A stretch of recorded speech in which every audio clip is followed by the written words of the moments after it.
summer vibes. Dive into a world of water wonders and embark on epic escapades that'll leave you breathless and begging for more. But hold on to your hats because that's not all. Brace yourselves for the Philippine Biodome, an urban sanctuary smack dab. Now for our next featured birds are just like any married couple, monogamous, meaning they will be mates or partner for life. Pretty romantic, right? But as any couple will attest, in a relationship, there will always be battle. Meet Sassy and Rocky are beautiful pair of gaming uncles. But today, they will battle it out to see who's the best in the basketball game. But before we start this battle, I'll be dividing you into two groups. So all the girls will cheer for Sassy. Come on girls, let me hear you cheer. Sassy! Sassy!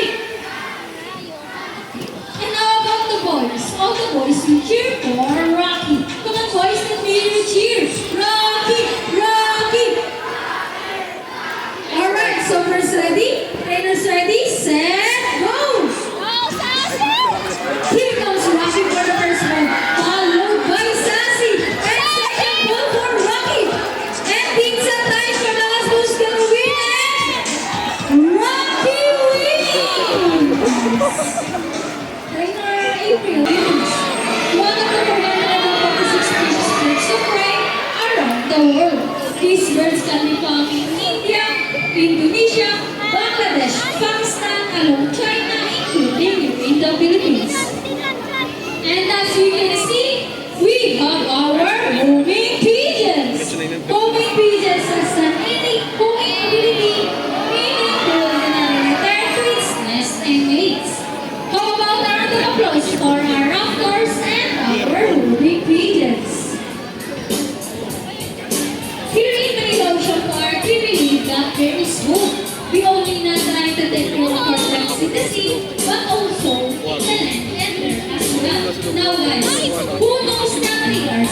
Introduce, reuse, and recycle. They're gonna here's our lovely bird, and they're going to show us how the proper waste disposal.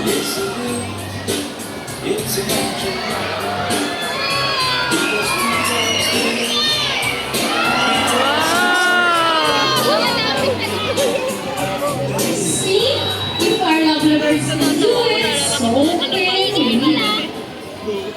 Ladies and gentlemen, we hope all of you enjoy our show.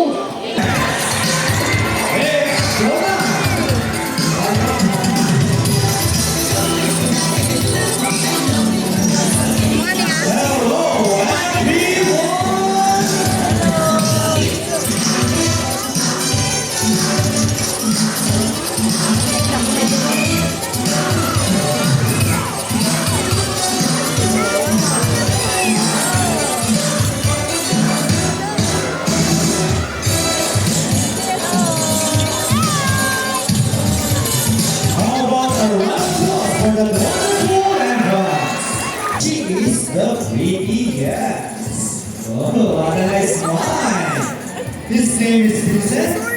Together, check, say hi. While on the other side is another eldest female South American sea lion that we have here. And according to her trainer, she is the sexiest. Don't be shy, girl. So guys, do you have any idea why they are called pink or feather-footed marine mammals? Any idea? Do they have feathers? Well, let's ask them. Hey ladies, do you have feathers? Well, the answer is no. It's actually because of their front flippers, which are shaped like a bird's wing. Seals. The term pinnipeds may also be translated as swim-footed, since their flippers do look somewhat like wings. In fact, they appear to be flying underwater as they swim from place. But some differences between a seal and a sea lion is the fact that they have bigger front flippers. And they also turn their back flippers, something seals cannot do. As a result, they can walk upright while on land. And that's a fine demonstration. How about a round of applause for sea lion friends? And you know what, guys? they have this long and flexible neck. How flexible? Well, check this out. So flexible, right? How about another round of applause for Sealions friends? As you can see, their bodies covered with a thick coat of short right lips with typos, and they have a preference for rocky beaches. They have excellent climbing abilities, which can easily scale rocky cliffs. So check it out. Very strong front flippers. And now let's talk about their swimming abilities. And let's start with Isis, the prettiest.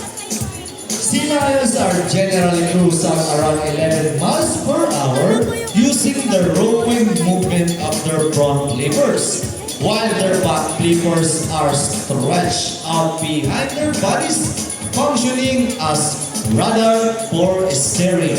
And that's their normal swim. Nice and easy. Thank you so much, Trainer Che and Isis. But when chasing their prey or escaping from predators, they can achieve a burst speed up to ready set go 25 miles per hour, and that is surely a fast swim. How about a round of applause for Sandra, the sexy yes. Great job, Sandra Buckers. And another one, she deserves it. Ready?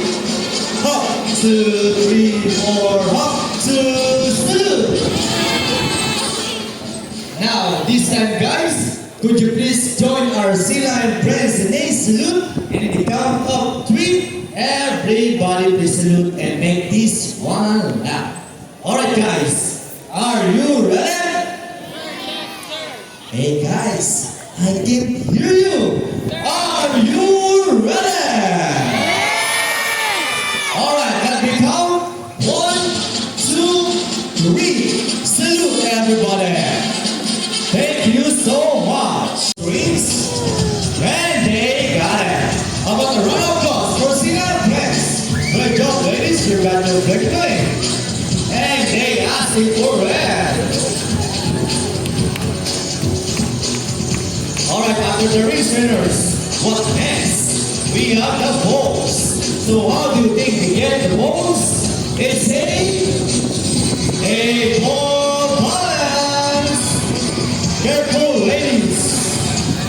Almost there. It's there. And fantastic. Come on, winners.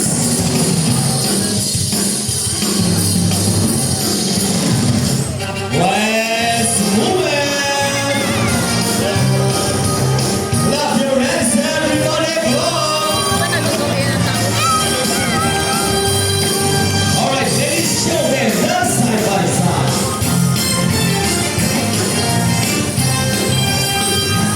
And the believer dancing. Rock and roll, Isis, rock.